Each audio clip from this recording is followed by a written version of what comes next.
Celui qui n'est jamais content ne contente jamais, dixit Luc de Lévis.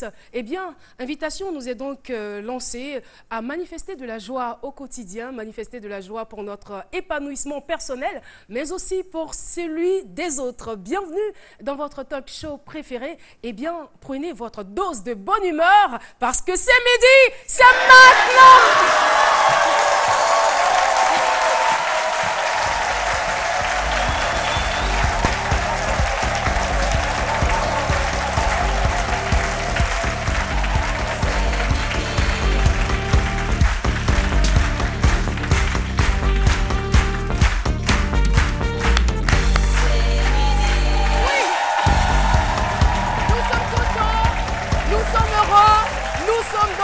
De nous retrouver ici encore une fois pour partager ces moments de bonheur. Eh bien, je voudrais qu'on puisse saluer d'entrée de jeu l'ONG Éveil des femmes du Zanzan, que je vous demande d'applaudir.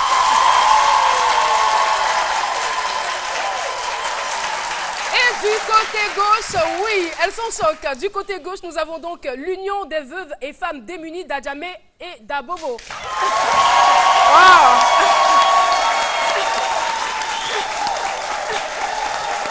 En tout cas, merci d'être là et merci de manifester cette joie parce que malgré votre statut, vous êtes heureuse, vous êtes épanouie et ça se voit. Merci encore de votre présence sur ce plateau. Et autour de moi, autour de cette table, j'ai donc des personnes qui sont de façon permanente heureuses à ma droite. Elle, c'est Jessica Bomba. Oui, Jess. Ça va. Tout baigne, je suppose. Impeccable. Comme d'hab. Comme toujours. On s'est passé le mot, hein. Tu as vu?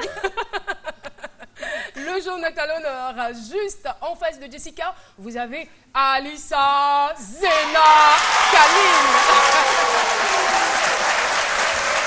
Oui, Alissa, la semaine a bien démarré, je suppose. Oui, très bien démarré. Je suis tout affairée là, comme ça. Là. Ça tout affairée. Oui, là, moi, c'est le code, hein, parce que dès que la bouche est noire, c'est que ça va chauffer. Ça va chauffer. Et puis juste à côté d'Alissa, on a un docteur, un éminent docteur en humour, mais exceptionnellement, je vais lui demander de faire un défilé parce qu'il est tout mignon, tout beau, tout bien habillé.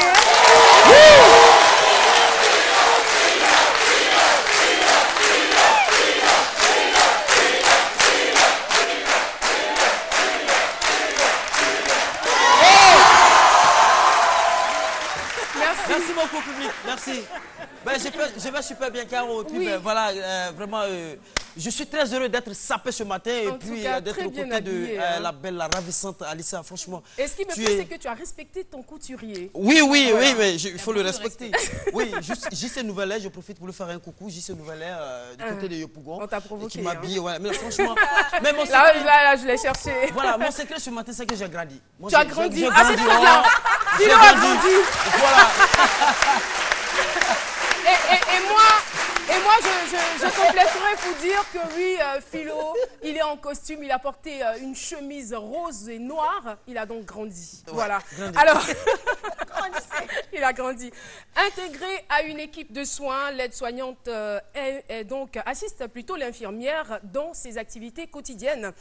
Il ou elle, parce qu'il y a des hommes aussi aides-soignants, il ou elle contribue au bien-être des malades et se trouve souvent à s'occuper de ceux qui décèdent malheureusement. On ne souhaite pas que ça arrive, mais lorsque vous êtes aide-soignant, vous êtes infirmier, vous êtes médecin, vous êtes souvent confronté aux morts. Et voilà, donc il y a dans de nombreux pays qu'il y a des aides-soignantes, voilà, on va y arriver, qui s'occupent des morts, leur apportent les premiers soins.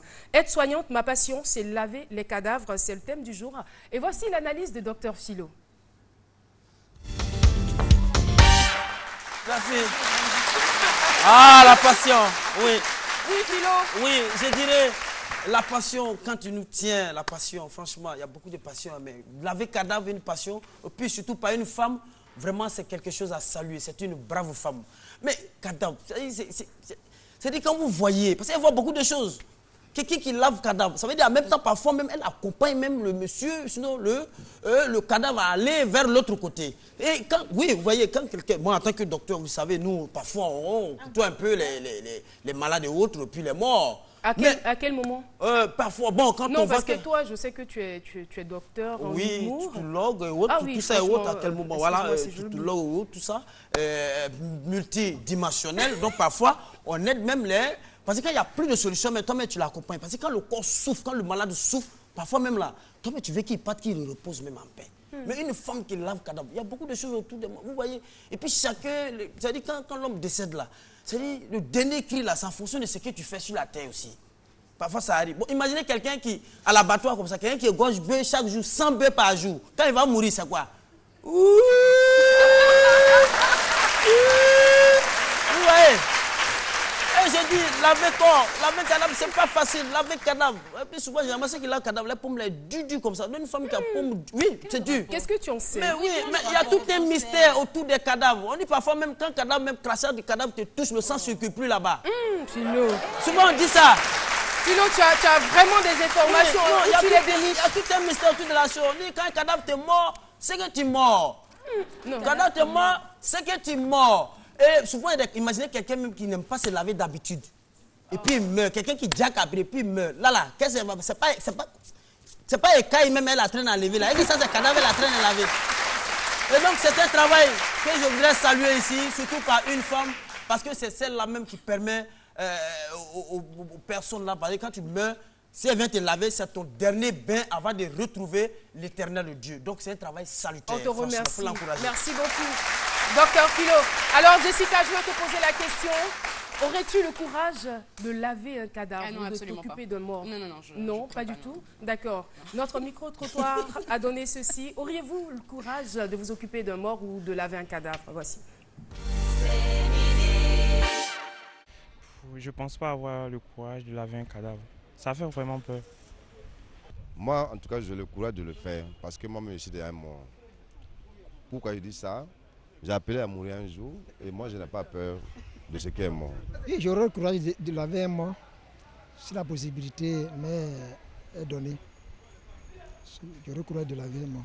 Parce qu'un mort, c'est toujours un homme qui est parti comme ça, donc je ne peux pas le laisser. Et je suis obligé de le faire. Pour laver un cadavre, ce n'est pas facile. Hein?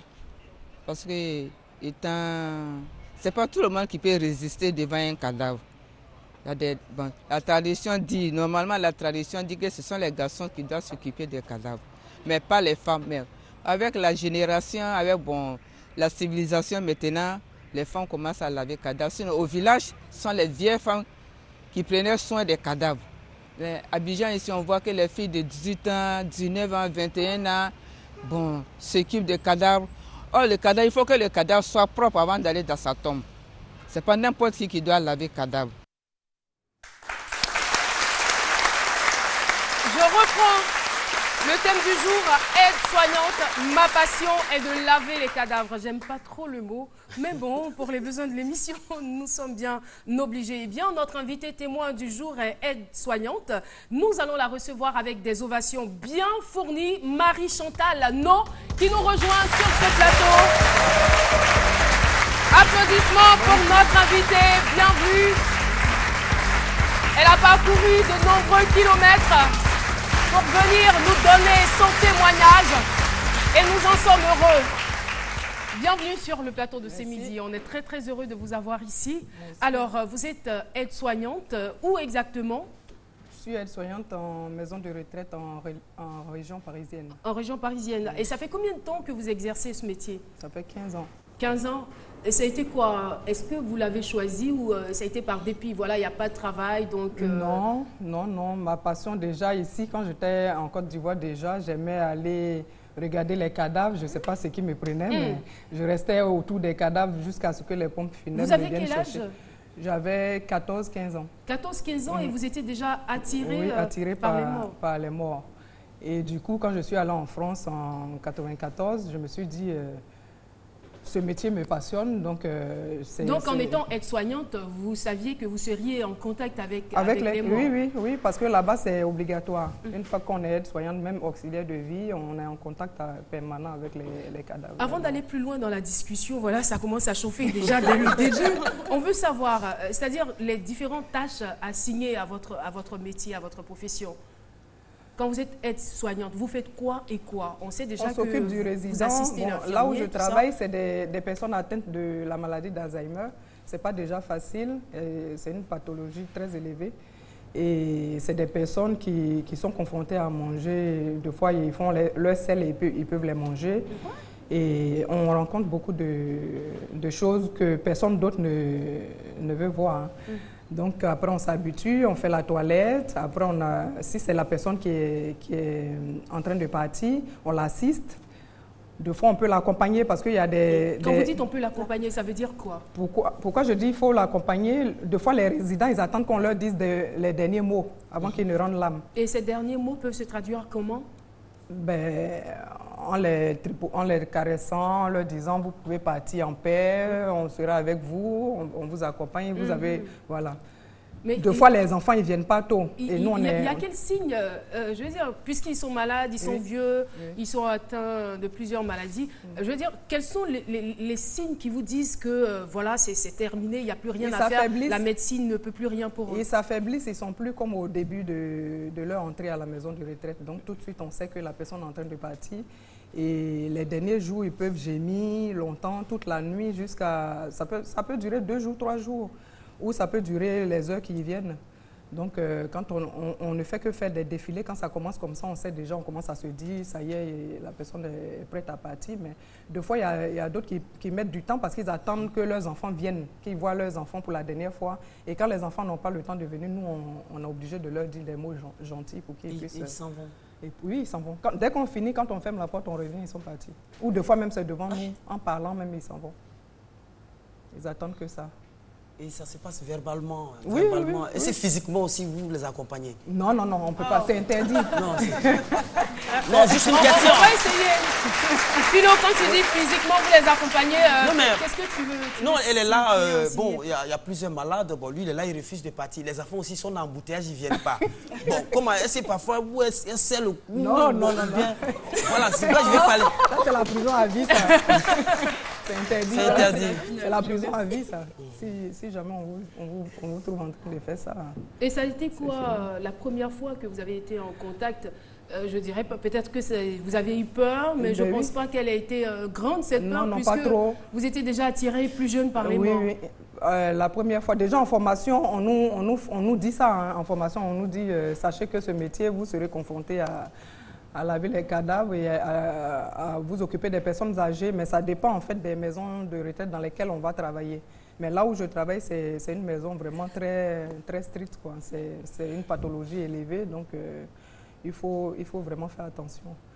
Donc la première fois que moi je suis allée dans cette maison de retraite, la première personne qui est décédée, on m'a demandé d'aller toute seule pour laver la personne. Et en fait, quand on vous dit d'aller faire la toilette de la personne et après on vous note. Donc du coup, dès qu'ils sont rentrés avec moi, j'ai cru qu'ils allaient m'aider à faire ça. Et vous êtes retrouvée seule? Ils ont dit, bon, vous êtes dans la chambre, il vient de décéder, ça fait 1h30, donc on vous attendait pour faire la toilette. Bon, on était ensemble, j'ai dit d'accord, il n'y a pas de problème. Je me suis dit qu'ils allaient m'assister pour me pointer. Et j'ai vu, du coup, ils sont sortis, bon, on va vous laisser le temps parce que si on est là, ça va vous paniquer, donc on préfère rester dehors. Après, on viendra voir si vous avez bien fait la toilette. Quand ils sont sortis, je suis sortie avec eux. Je suis sortie avec eux et le monsieur m'a dit, ben, écoutez, si vous ne voulez pas le faire, ce métier n'est pas pour vous, vous rentrez chez vous. Donc du coup, je lui ai dit, bon, quelque chose me disait, essaie, montre-leur que tu n'as pas peur du cadavre, parce que depuis le pays, tu regardes les cadavres, c'est pas ça qui va t'effrayer pour les Blancs. Donc du coup, je suis rentrée toute seule, j'ai fermé la porte. Et en fait, je faisais des prières dans mon cœur. Hein. Je dis, il ne faut pas qu'il s'élève pour me gifler quand même.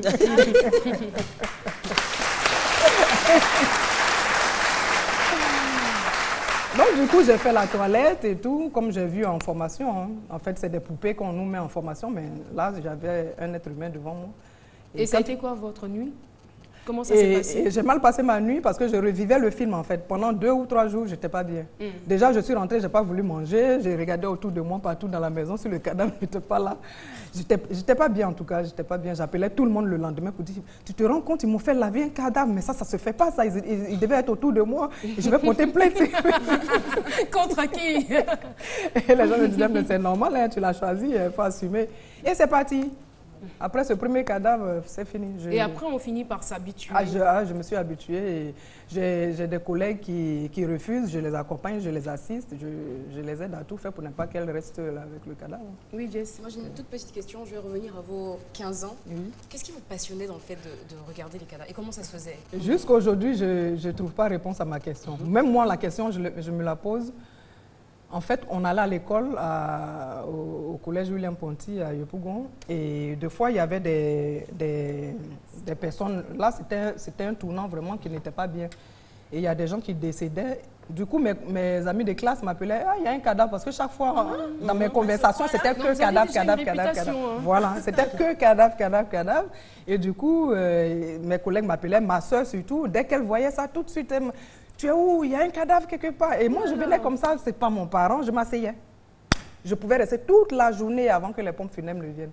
Des fois, les personnes âgées me disaient, mais c'est ton père? Je dis non. C'est ton oncle? Non. C'est ton frère? Non. Mais qu'est-ce que tu fous là? Allez, dégage! Donc, du coup, c'est... Je sais pas. Est-ce que quelque part, vous ne vous disiez pas, bon, il s'en va, il ne va plus revenir, de toutes les façons, nous tous, nous allons passer par là, et si je ne m'occupe pas de lui, qui va le faire? Non, quand j'étais jeune, en tout cas, je ne me disais pas ça. Je ne me disais pas ça. Mais c'est depuis que j'ai embrassé ce métier, vraiment, que je me dis que l'être humain n'est rien.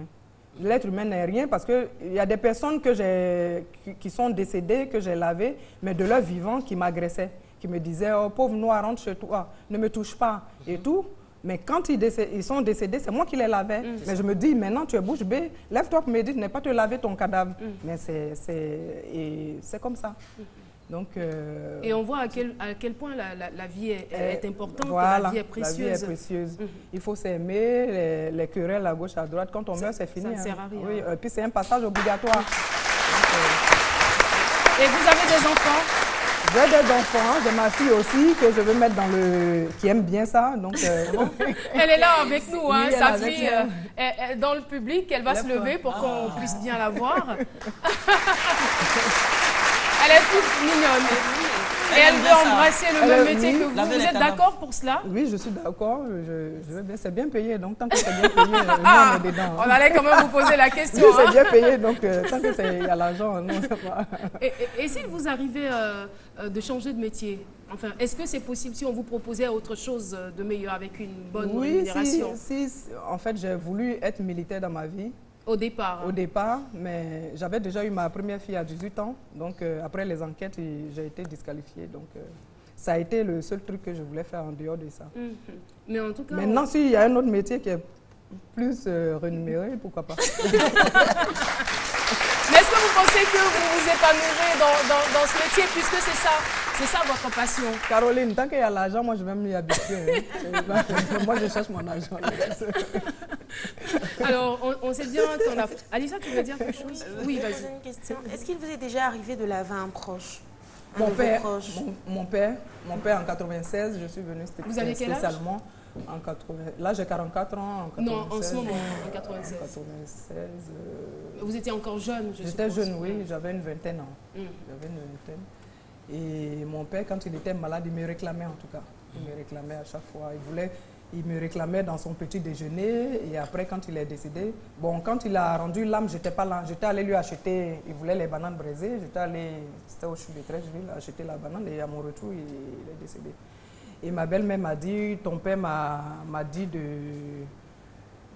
te demander de t'occuper de lui. Je dis, mais il est mort, comment je peux m'occuper de lui? Elle a dit, elle dit qu'elle lui a posé la question, il lui a répondu, elle sait. Donc je me suis dit que c'était ça. Et je me suis occupée, j'ai lavé le cadavre avec les gens là-bas. En tout cas, nous sommes...